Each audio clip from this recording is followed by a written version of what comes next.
Coucou les filles, je reviens aujourd'hui pour une nouvelle vidéo qui se veut un petit peu différente des autres parce que j'ai eu cette idée de vous parler un petit peu du jargon qu'on a sur YouTube et sur la beauty sphère de manière générale.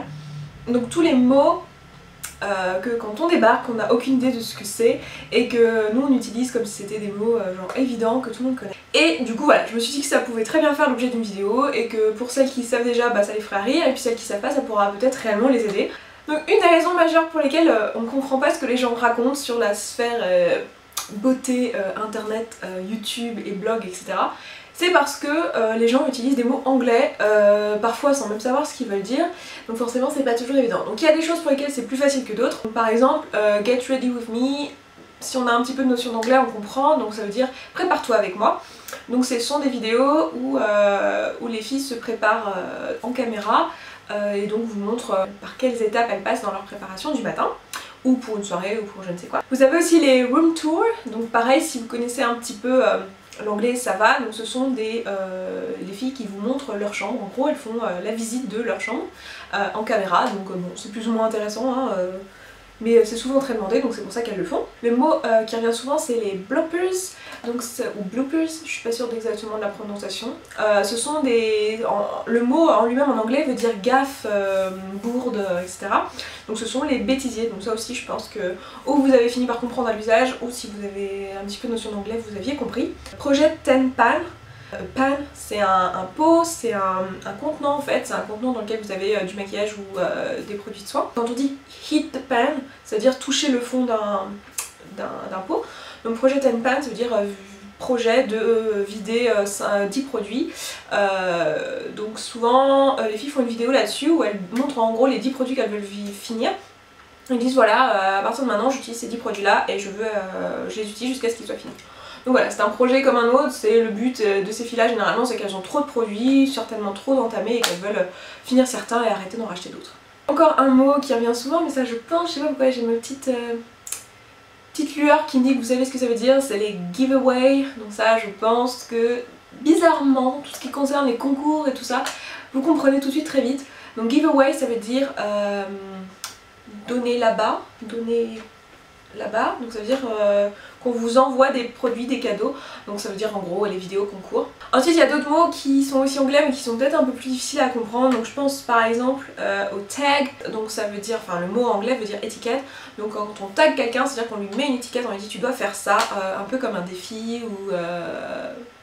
ouais, un peu comme un défi, sauf que sur YouTube généralement c'est plutôt des questions, donc un tag généralement c'est une dizaine ou une quinzaine de questions qu'on vous pose sur des sujets divers et variés. Donc le but est ou de parler de beauté ou d'apprendre à vous connaître vous, et à la fin vous taguez des gens. C'est un très moche mot de dire taguer parce que c'est françaisisé un mot anglais, j'aime pas du tout ça mais je le dis aussi.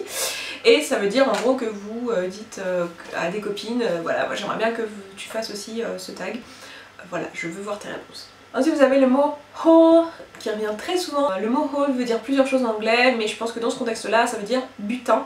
Donc c'est le mot qu'on emploie pour dire ce qu'on a ramené de la chasse ou ce qu'on a ramené de la pêche, donc c'est vraiment le butin. Et donc c'est un mot qu'on emploie sur les chaînes YouTube ou sur les blogs pour dire tout ce qu'on a acheté en termes de beauté ou de soins, enfin bon peu importe, ça dépend du thème du haul. Et donc c'est en gros, on vous montre notre butin de ce qu'on a acheté, voilà. Ensuite il y a le mot qui revient aussi, c'est le swap. Le mot swap veut dire échange, donc c'est un échange entre deux blogueurs, deux youtubeurs ou même ça peut se faire aussi, enfin entre deux personnes en tout cas, peu importe.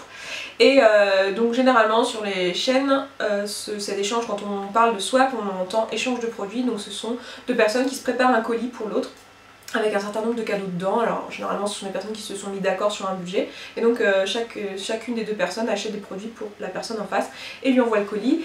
Et généralement on déballe le colis en face de la caméra pour divertir nos abonnés et les internautes. Un mot qui revient aussi c'est les vlogs. En fait log en anglais, donc L-O-G, ça veut dire journal, ça veut dire journal de bord. C'est le mot qu'on emploie pour je sais pas, par exemple les marins ils ont un journal de bord, ils emploient le mot log. Et quand est venu internet, on a commencé à faire des weblogs, donc des journaux en ligne, donc weblog. Et du coup le mot raccourci de ça c'est devenu blog, weblog est devenu blog. C'était une façon plus courte de le faire. Et ensuite il y a des gens qui s'amusent à faire des des vidéos sur leur vie et qui font en gros un blog mais en vidéo, et du coup ça s'appelle un vlog. Donc en fait toutes les chaînes de beauté et d'autres sujets en fait ce sont des vlogs, elles bloguent mais elles bloguent en vidéo quoi. Il y a beaucoup de filles qui me disent voilà j'ai une chaîne de vlog où je fais une vidéo vlog sur tel sujet, et en fait, même moi j'ai employé ce mot sur ma chaîne, alors en fait c'est un mauvais usage puisque en fait on vlog. Ce que je suis en train de faire là c'est vlogger, c'est-à-dire je blogue mais en vidéo.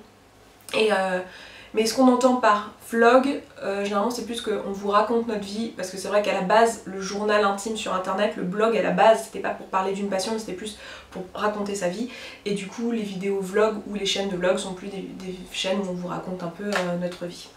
Ensuite vous avez certains mots qui sont difficiles à comprendre tout simplement parce que ce sont des abréviations, et du coup si on ne connaît pas l'anglais ou si on n'a jamais vu ça de notre vie, et ben on comprend rien. Donc par exemple je pense à DIY, donc D-I-Y. Quand on débarque on n'a absolument aucune idée de ce que ça veut dire. Ça veut dire do it yourself, donc ça veut dire à faire toi-même. Donc ce sont des vidéos généralement ou des articles dans lesquels on montre un petit peu une méthode ou je ne sais quoi pour faire un truc soi-même. Donc ça peut être, je sais pas, je pense à ça là par exemple, un do it yourself pour faire son propre masque pour les cheveux par exemple, ou un do it yourself pour apprendre à faire son présentoir à boucle d'oreille, ce genre de truc, vous voyez. Donc c'est un petit peu un truc genre faisons les petites choses avec nos petites mimines. Ensuite il y a le ho-ho-tili, mais je crois que j'ai jamais entendu les anglaises ou les américaines le prononcer vraiment. C'est le outfit of the day, donc c'est O-O-T-D, donc ça veut dire tenue jour. Donc voilà, c'est juste des filles qui montrent leur tenue du jour. Vous avez aussi le lookbook, donc là c'est pas une abréviation mais dans le même genre, c'est un book en fait, c'est le mot book veut dire livre, mais quand on parle d'un book en beauté c'est plus un ensemble d'images, un ensemble d'idées, d'inspiration, et donc un lookbook bah, c'est un ensemble d'inspiration sur les tenues. Voilà, donc c'est généralement des vidéos qui contiennent entre 3 et 5 tenues, souvent sur un thème, où ce sont des filles en gros qui vous montrent les tenues qu'elles aiment bien porter pour vous donner un peu de l'inspiration, c'est plus de l'inspiration mode. Ensuite j'ai pensé aussi à certaines choses donc, qui sont dues aussi au fait qu'on utilise beaucoup l'anglais, le jargon anglais. Et aussi des choses juste parce que dans la vraie vie en fait on utilise très peu. Si on n'a jamais regardé, lu de blog ou lu de bouquins sur la beauté et le maquillage, ce sont des mots qu'on n'a jamais entendus. Donc je pense par exemple à un mot aussi qui porte à confusion, où on fait pas mal de mélanges entre par exemple la terre de soleil, la poudre bronzante et le bronzer. Donc c'est un produit qui sert en fait, qui est généralement sous forme de poudre, et qui est, ces produits là ce sont des produits qui sont dans les marrons, dans les dorés, dans les couleurs chaudes en tout cas, et qui ont pour but de réchauffer le teint. Donc tout ce qui est terre de soleil et poudre bronzante, ce sont vraiment des couleurs qui sont parfois un peu dorées et souvent irisées, et qui servent à mettre sur les bombées du visage pour donner un air hâlé, donc comme si vous aviez pris un peu le soleil. Donc ça se met à l'endroit où vous auriez naturellement pris le soleil, donc les pommettes, le nez, le front, un petit peu éventuellement le menton, et donc ça a pour but de réchauffer le teint. Alors que le bronzer, même si on aurait envie de penser que bronzer du coup c'est pour avoir l'air bronzé, ça pourrait, sauf que généralement quand on veut faire les contouring, donc ça veut dire faire les contours de son visage en français, on utilise un bronzer, donc ça veut dire que c'est une poudre qui est généralement mate ou satinée, qu'on utilise pour structurer son visage, donc ça veut dire pour creuser ses joues, pour creuser les tempes, ça peut être aussi à mettre en dessous le menton pour effacer l'effet de double menton. Donc ça sert vraiment à structurer le visage. Et dans la même lignée, pour structurer le visage, vous avez aussi les enlumineurs. Donc pareil, si on n'a jamais regardé de vidéo ou qu'on connaît rien au maquillage, c'est un mot qu'on n'a jamais entendu, parce que dans la vraie vie, éventuellement on a entendu parler de blush, on a entendu parler de rouge à lèvres, on a entendu parler de fard à paupières, mais alors l'enlumineur, voilà. Donc l'enlumineur ou le highlighter, comme vous l'entendrez souvent, donc ça peut se présenter sous forme de poudre, sous forme liquide, sous forme de crème. Et c'est une couleur qui est généralement irisée ou pailletée, ou en tout cas au moins satinée, lumineuse en tout cas, qui est dans les beiges, alors il y a les beiges, les dorés, les rosés, enfin des couleurs claires, et qui se met aux endroits où vous voulez apporter de la lumière sur votre visage. Donc c'est typiquement le dessus des joues, le dessous de l'arcade sourcilière, donc qui sert donc à apporter des points de lumière, le coin interne de l'œil, l'arc de Cupidon ici, donc le dessus de la lèvre, ce genre d'endroit où vous voulez apporter de la lumière sur votre visage. Et ça a pour but d'apporter un joli glow. Donc justement j'en viens à ce mot, le glow, qu'est-ce que c'est? Donc c'est un mot qu'on utilise en français, qui est en anglais en fait, mais qu'on utilise beaucoup en français parce qu'en fait on n'a pas son équivalent en français réellement, parce que la traduction de glow ça veut dire brillance, sauf qu'en français brillance c'est vraiment briller, genre briller sur la zone T, enfin, personne ne va avoir le visage qui brille. Si vous brillez c'est que vous avez trop de sébum sur la zone T. En anglais il y a deux mots, il y a le mot shining et le mot glowing, et les deux mots, donc le glow and shine c'est deux mots qui veulent dire différentes choses. Donc shining c'est vraiment briller, donc comme je viens de le dire, donc briller genre vous avez la zone T qui brille, alors que glowing c'est plus briller dans le sens irradier de santé et de lumière, vous voyez, c'est vraiment briller dans le sens, c'est vraiment positif, c'est pas du tout péjoratif comme mot. Donc ensuite dans le même ordre d'idée, en termes de confusion de mots, vous avez aussi tout ce qui est anti-cerne, cache-cerne et correcteur quand on débarque, donc on n'a pas forcément entendu parler de ça. Moi je me souviens que très souvent quand je parle de correcteur à mes copines ou d'anti-cerne, ils me font ah ouais mais en fait c'est du fond de teint. Non, non, non, non, non, non. Le fond de teint c'est pour tout le visage, alors que le correcteur et l'anti-cerne et le cache-cerne ça a des propriétés, ça a des pigments qui vont neutraliser les couleurs bleues, les couleurs rouges ou les couleurs violettes que vous voulez corriger sur votre visage. Donc par exemple si vous avez des rougeurs, dans un correcteur vous allez vouloir des pigments qui vont neutraliser le rouge. Si vous avez des cernes bleues, vous allez vouloir des pigments qui vont neutraliser le bleu.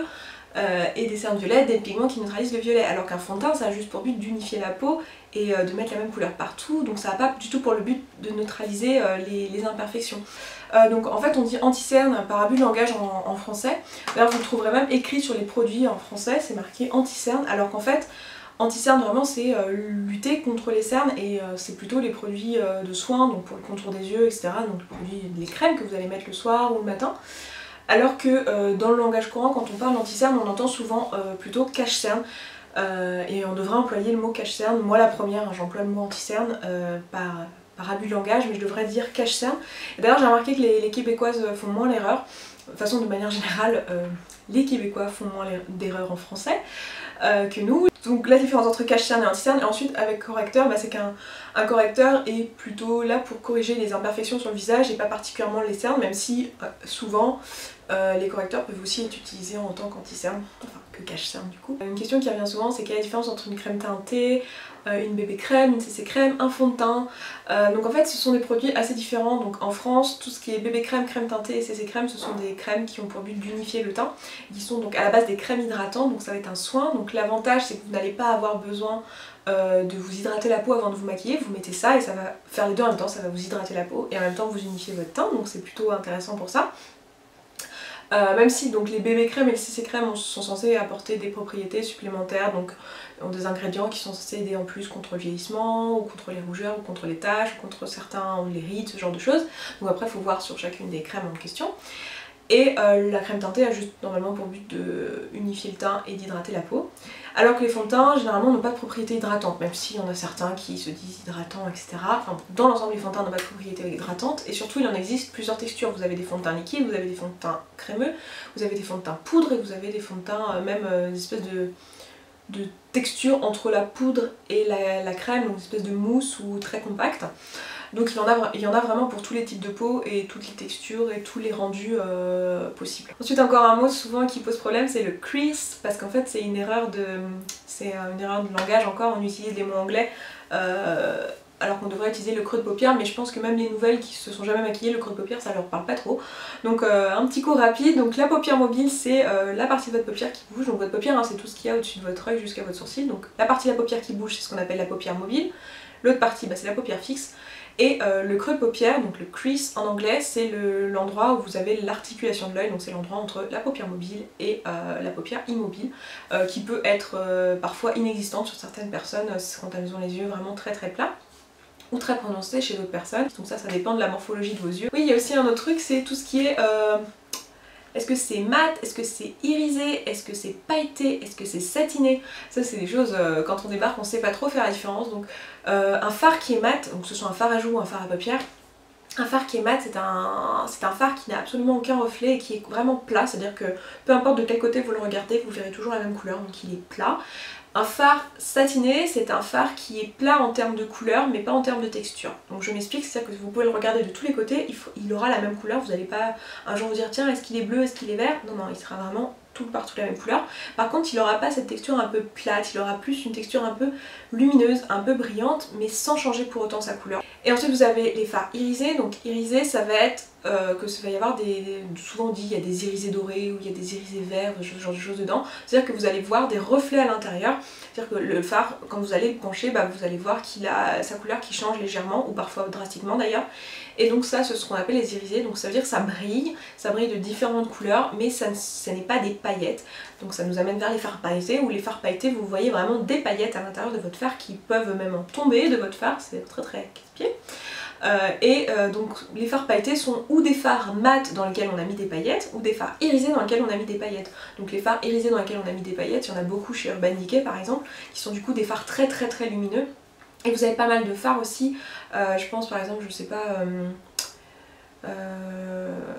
j'en ai un là qui me venait en tête mais que je viens d'oublier.